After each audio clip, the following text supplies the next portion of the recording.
कई बार मन के मार्ग से यदि आप ठाकुर जी को प्राप्त करना चाह रहे हो तो मन ले तो जाएगा वृंदावन, पर वृंदावन में जाकर के भी वृंदावन का ही रहे, इस मन का कोई भरोसा नहीं। ये मन बड़ा चंचल है, कैसे तेरा भजन करूं, जितना इसे समझाऊं उतना ही मचल जाए, राधे तेरे चरणों की कर धूल जो मिले। भाई वृंदावन लेके मन ही जाएगा, कथा में लेके मन ही आएगा, मंदिर में लेके मन ही जाएगा, दरबार में लेके मन ही जाएगा, पर उस मन के भरोसे ही मत रहना। मन लेके वृंदावन चला गया, अब बुद्धि से वृंदावन जाना प्रारंभ करो। अगर बुद्धि को वृंदावन की उपयोगिता नहीं बताई तो मन तो बहुत चंचल है। 4-5 बार वृंदावन जाने के बाद ये मन अभिमान भी करने लग जाएगा, अरे हमसे बड़ा तो कोई साधक ही नहीं, उल्लासनगर में मुझसे बड़ा कौन भक्त। 6 महीने में 5 बार वृंदावन जाता हूं मैं, अभिमान कर ले। मन लेकर के तो जाएगा सदगुरु के पास, मन लेकर के तो मुझे दीक्षा चाहिए, अभी एक्साइटमेंट हो रहा है, अच्छा लग रहा है, मुझे चाहिए, पर जब तक बुद्धि ना बोले तब तक मत करिए। और बुद्धि को समझा दीजिए कि ये आवश्यक है, और जब बुद्धि कहने लगे कि नहीं यही मेरा देखो मन कैसा है, मन वृंदावन लेकर के जाएगा पर उल्लासनगर की यादें संग लेकर के जाएगा। वापस जाना है, वापस जाना है, वापस जाना है, यहीं नहीं रहना है, राधा रमन जी को देखना, राधा वल्लभ जी देखने, प्रेमानंद जी महाराज का दर्शन करना, वृंदावन परिक्रमा करनी, यमुना गोते लगाने, गिरिराज जी दर्शन करने, फिर वापस जाना है। मन ऐसे लेके जाएगा, पर बुद्धि एक बार जाना है, फिर लौट के नहीं आना है। और लौट के जाना भी है, लौट के जाना भी है तो शरीर जाएगा, पर मन बुद्धि चित्त सब में ये वृंदावन ही रहेगा 24 घंटे। बुद्धि से ध्रुव मिलता है, मन से उत्तम मिलता है। अभी क्या होता है, आप मन से आते हो, पर मन आने के बाद अब बुद्धि लगाइए, बुद्धि को नतमस्तक कीजिए ठाकुर जी के चरणों में, बुद्धि को उपयोगिता बताइए व्रजमंडल की, गुरुजनों की और कथा की। बुद्धि में जब तक रटन नहीं आएगा, नहीं तो मन तो बहुत विचलित कर देता है। एक बात मैं कथा में कहा करता हूं, आप भी अगर अनुभव करेंगे तो आपको भी शायद ये बात लगे। कोई बहुत बड़े ज्योतिषाचार्य न्यूज चैनल पर आकर के कल उद्घोषणा कर दें क्या कि आज 9 तारीख है, आगामी 11 तारीख को सुबह 11 बजे से लेकर के रात्रि 6 बजे तक ऐसे योग आ रहे हैं कि कोई कितने भी बड़े पाप कर ले उसको कोई पाप नहीं लगेगा। क्या होगा? कोई ज्योतिषाचार्य कह दें 11 बजे से शाम 6 बजे तक कोई कितना भी पाप कर ले उसको कोई पाप नहीं लगेगा, क्या होगा? यहां हम अकेले बैठे रह जाएंगे, आधी से ज्यादा पब्लिक तो भाग चुकी होगी, और जिन लोगों ने कभी दुष्कर्म करने का सोचा भी नहीं था वो भी कर आएंगे। 6 बजे से पहले पहले कर चलो। क्यों? चिंतन में चलता रहता है दुष्कर्म, लेकिन हमको पाप पता है, पाप है, पाप है, पाप है, मना किया है, शास्त्रों में मना है, आचार्य मना करते हैं, ग्रंथ मना करते हैं, इसलिए नहीं करना है। पर मन तो चाहता है कि कर ले, पर नहीं, मना किया है, गुरुजनों ने मना किया, आचार्यों ने मना किया, नहीं करना है। जिस दिन ऐसी उद्घोषणा हो जाएगी कि महाराज, और मैंने 11 से 6 तो बहुत लंबा समय बता दिया, केवल इतना कह दिया जाए 11 बजे से 11:30 बजे तक आधा घंटे में कोई कितना भी पाप करे, क्या होगा पता है? पूरे भारत की पीला पानी खत्म हो जाएगा। पीला पानी जानते हैं? पीने वाला खत्म हो जाएगा। क्यों? आबाल वृद्ध वनिता सब पी जाएंगे, छोटे बालक भी कहेंगे हमको भी थोड़ी सी पिलाओ, आज पाप नहीं लगेगा। बूढ़ी बूढ़ी मैया बिना दांत वाली, बेटा नरक तो जाना ही है, स्वर्ग तो जाना ही है, एक घूंट तो पिला ही दो। ऐसी स्थिति बन जाएगी, है कि नहीं महाराज जी? अगर व्यक्ति को कह दिया जाए कि इसमें पाप नहीं लगेगा इस दिन इतनी देर में, उतनी देर में तो जाने तबाही मच जाएगी पूरी दुनिया में। ये तो थोड़े बहुत हम बचे हुए हैं कथाओं की कृपा से। जब पता है कि ये पाप है, इधर देखो इधर देखो, जब पता है कि ये पाप है, शास्त्र ने मना किया है, ग्रंथों ने मना किया है, वेदों ने मना किया, तब तो सबसे ज्यादा टैक्स लिकर से आ रहा है देश को, तब तो सबसे ज्यादा खपत मांस की हो रही है देश में, पता होते हुए भी कि ये पाप है। जिस दिन पता चल जाए कि 15 मिनट के लिए ये पाप नहीं है, उस दिन क्या होगा? बुरा हाल हो जाएगा।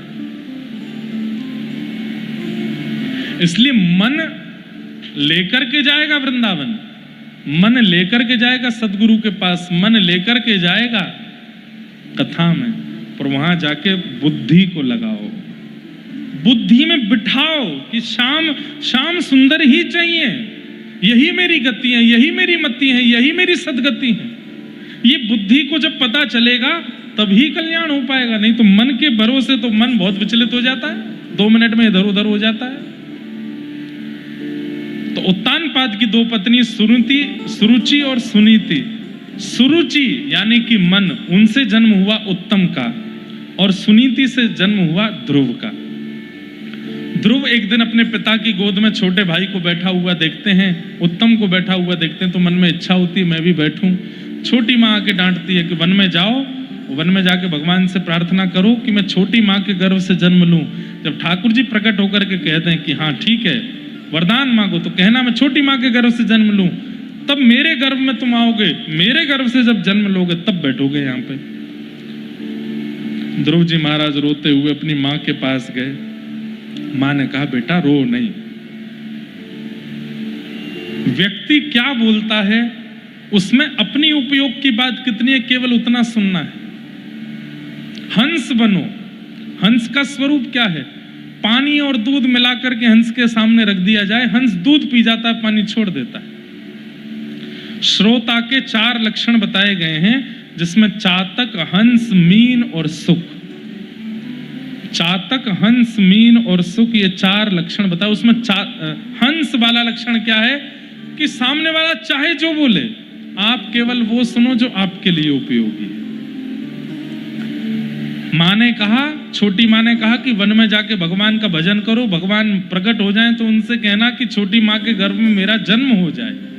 अब इसमें तेरे लिए उपयोगी क्या है ध्रुव? कि वन में जाके भजन करो, भगवान प्रकट हो जाएं, उसके बाद क्या बोलना है उसका चिंतन मत करो। ठाकुर जी को देख करके जो मन में आए वो बोल देना, वन में जाओ। और श्री ध्रुव जी महाराज अपनी माँ की बात मान के वन में गए। नारद जी महाराज मार्ग में मिले, उन्होंने 12 मंत्र प्रदान किया।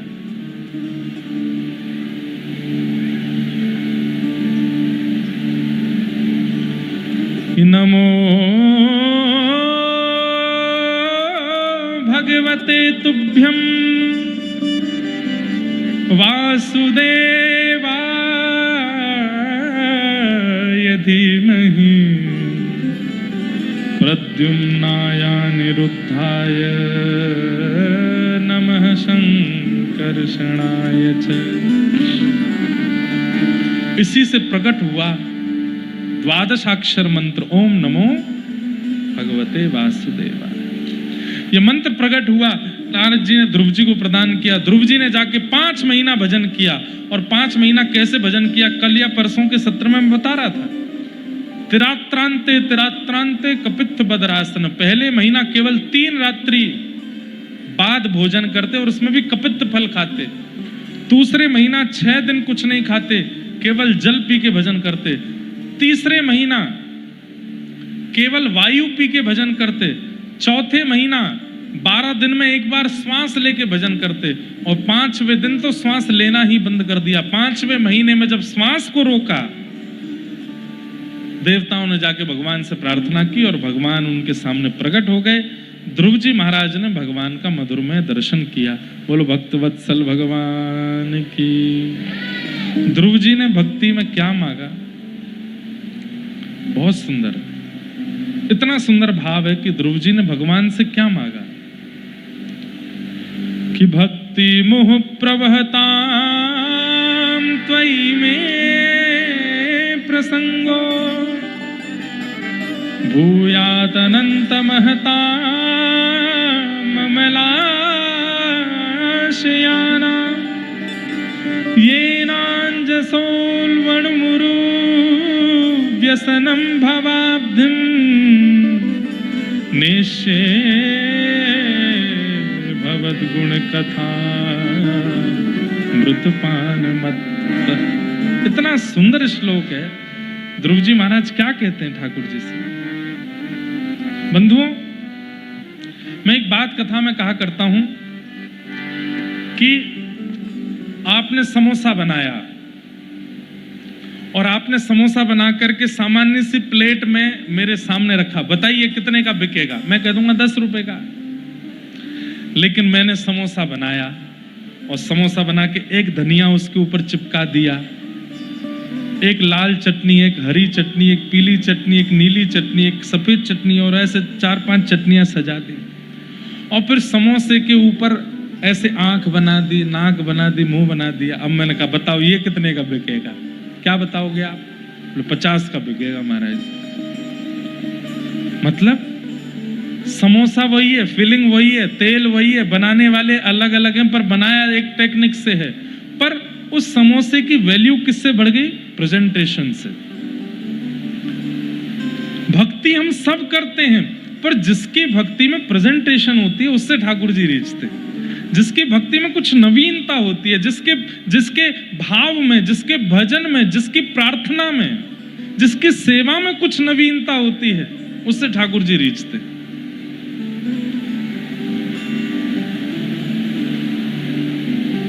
कुछ नया करो। इसलिए हम हर कथा में कुछ नया ही बोलते हैं, पुराना बोलता ही नहीं। पुराना बोलूंगा तो कभी मन नहीं लगता ना कथा में, तो पुरानी कथा चलती है। जब मन लगता है कथा में कुछ नया नया ही आता रहता है और यही लगता है कि ये नवनीत चोर हैं, इनको नया नया प्रिय लगता है। कुछ नए नए भाव उद्घटित करके सुनाते रहो। रोज कुछ ना कुछ पढ़ के आऊंगा, रोज कुछ ना कुछ सुन के आऊंगा ताकि कुछ नया ठाकुर जी को परोसा जा सके, क्योंकि इनको नया प्रिय लगता है, नया अच्छा लगता है। तो ऐसे ही अपनी सेवा में कुछ नवीन प्रस्तुत करो। ध्रुव जी महाराज ने सामान्य स्तुति नहीं गाई है ठाकुर जी की। क्या कह रहे हैं कि हे नाथ मुझ पर कृपा करके एक वस्तु दे दीजिए। बोले क्या? मुझे व्यसन लगा दीजिए, मुझे व्यसनी बना दीजिए, मेरे अंदर एडिक्शन डाल दीजिए। ठाकुर जी बोले वाह, ठाकुर के सामने खड़े होकर के कह रहा है कि मुझे व्यसनी बना दो। काय का व्यसन चाहिए?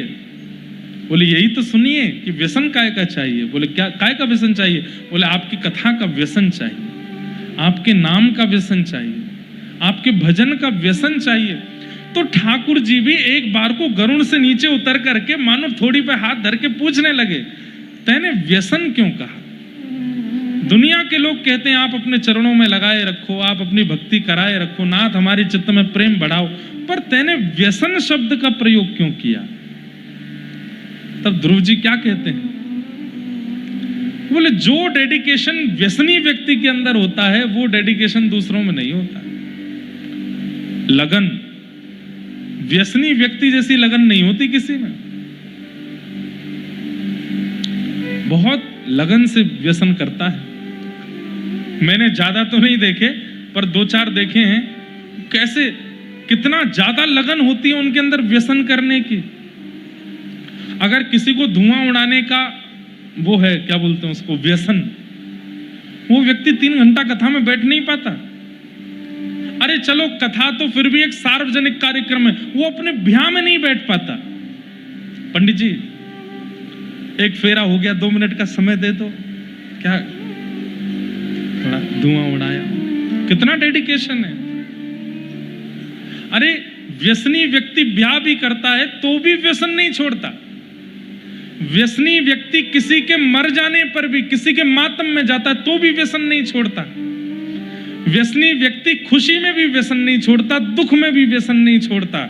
ठीक वैसे ही मैं भी आपकी कथा का व्यसनी हो जाऊं, दुख हो, सुख हो, आनंद हो बुरा हो मैं आपको कभी ना छोड़ू नाथ, इसलिए मुझे व्यसन दो, व्यसनम भवाप्ते। ठाकुर जी रीझ गए ध्रुव से, क्यों? केवल एक शब्द बोल दिया है। और मैं एक बात कहूं, 10 वर्ष होने वाले हमको कथा करते करते, हमने जितने भक्तों के चरित्र भागवत में देखे, कुंती स्तुति, भीष्म पितामह की स्तुति, ध्रुव स्तुति, हर स्तुति में एक शब्द ही है जो शब्द ठाकुर जी को प्रसन्न कर देता है। कुंती स्तुति में कुंती क्या कहती है कि विपदा संतु नः सस्वत तत्र तत्र जगद्गुरु भवतो दर्शनम यत् स्यात् पुनः भव दर्शनम। हे नाथ मेरी झोली भर दीजिए। भगवान बोले काय से? सुख से, समृद्धि से, रत्नों से, वैभव से। काय से भरूं तेरी झोली? बोले दुखों से। वे एक शब्द बोला है केवल, और ठाकुर जी सोच में पड़ गए, बोले ये क्या मांग रही है? और बहुत अलग विषय हो जाएगा। वहां भीष्म पितामह की स्तुति प्रारंभ होती, क्या कहते हैं? इतिमति रूपकल्पिता वितृष्णा भगवत सात्वत पुंगवे विभुम्ने स्वसुखम उपगते क्वचित विहर्तुम प्रकृति मगन किलयस्य। क्या क्या है आगे? प्रकृति मुपेयुषि यत् भव प्रवाह त्रिभुवन कमनम तमाल वर्णम रविकर गौरवरांबरम दधाने वपुरल ककुला वृतान नाब्जम विजय सखे रतिरस्तु मेन वद्या। क्या कह रहे हैं? अब सीधा अर्थ है कि हे नाथ, मैं अपनी तृष्णा रहित मति को आपके चरणों में चढ़ा रहा हूं। सुनने में आनंद नहीं आ रहा, कुछ नया नहीं है। अब इसको प्रस्तुत कैसे कर रहे हैं आचार्य जन? बोले भीष्म पितामह भगवान से कह रहे हैं, नाथ मेरी एक कुंवारी बेटी है, उसके लिए सुंदर वर ढूंढो। भगवान बोले तुम ब्रह्मचारी, तुमने ब्याह किया नहीं, तुम्हारी बेटी कहां से आ गई? तब भीष्म पितामह कहते हैं, बिना ब्याह के ही एक मति रूपी बेटी आपने सबको दे रखी है। ठाकुर जी लो, ये बात है। मतलब ठाकुर जी का इंटरेस्ट जगा दिया आपने अपनी सेवा में, अपने भाव में, अपनी वाणी में, और वो प्रस्तुतिकरण ही ठाकुर जी को आनंदित कर देता है। हमारी प्रस्तुतिकरण में कुछ नवीन नहीं है। और नवीनता आवे कैसे? नवीनता आवे कैसे? जब मंथन होगा तब नवीनता आती है। यशोदा मैया रोज बैठती है मटका लेकर के सामने, रोज दही मंथन करती है, और मंथन करके नया नया मक्खन निकालती है। लाला गोद में आके बैठ जाते, मुकु मैया यहीं से निकाल के खवा। मंथन करो। और मंथन कैसे होता है? तत्स्वनवन प्रपठन विचारण परो। विचार को ही मंथन कहते हैं। कथाएं सुनने के बाद 1-8 घंटे का मौन किया करो, इधर उधर मत देखा करो, यहां देख करके कथा सुना करो। इधर देखो, यहां देखो, कथा सुनो, इधर देखो।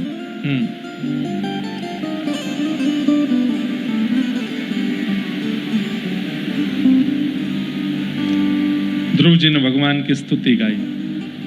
हमारा मन जरा भी इधर उधर होता है, तुरंत प्रवाह खत्म हो जाता है। इसलिए हम कभी कभी आंख बंद करके कथा करते हैं, अपने आप को ही कथा सुना। आपको क्या लगता है हम आपको कथा सुनाने आते हैं? ना, हम खुद को कथा सुनाते हैं। हम भी तो श्रोता हैं अपनी ही कथा के, और अपनी कथा थोड़ी है, भागवत की कथा है, इसके श्रोता हम खुद भी हैं। कई बार हम खुद को ही कथा सुनाते हैं। खुद भी तो सीखना है, आपको सिखाना है, अच्छी बात है। हम कोई बहुत बड़े वो थोड़ी है कि हमको सब आता है, हमको भी तो सीखना है। तो कई बार यहां बैठने के बाद हम अपनी कथा खुद को भी सुनाते हैं। तो इस प्रकार ध्रुव जी का चरित्र आया। ध्रुव जी के वंश में राजा अंग हुए, इनके बेटा बैन हुए, बैन को ऋषियों ने मार डाला। इनके पुत्र पृथु हुए जो कि भगवान के अवतार हुए। भगवान से 10,000 कान मांगे। ऋषभदेव भगवान के 100 पुत्र हुए। बड़े पुत्र का नाम भरत, वही भरत तीसरे जन्म में जड़ भरत बने। रहुगण राजा को उन्होंने ज्ञान उपदेश किया। भूगोल खगोल का वर्णन, नरकों का वर्णन करते हुए अजामिलोपाख्यान सुनाया गया। तत्पश्चात वृत्रासुर की कथा सुनाई गई और वृत्रासुर के प्रसंग के बाद प्रहलाद चरित्र।